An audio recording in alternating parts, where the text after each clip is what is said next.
ఆవాహయామి. పుష్పంతో నీళ్లు చిలకరించండి ఒక్కొక్క చుక్క నవగ్రహాలన్నింటిపైన. నవగ్రహ దేవతాభ్యో నమో నమః. స్నానం సమర్పయామి.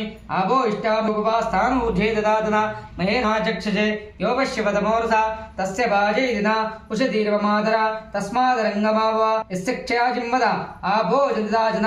నవగ్రహ దేవతాభ్యో నమో నమః. శుద్ధోదక స్నానం సమర్పయామి. మళ్ళీ ఒకసారి అక్షంతలు వేయండి. సర్వోపచారార్థే అక్షతాం సమర్పయామి. అతా వస్త్రం కొంచెం వస్త్రం తీసుకుంటే 2 పోగులు వేసిన. నవగ్రహ దేవతాయ నమః. వస్త్రం సమర్పయామి. అటు వాళ్ళకి ఇవ్వండి, మీరు తీసుకున్న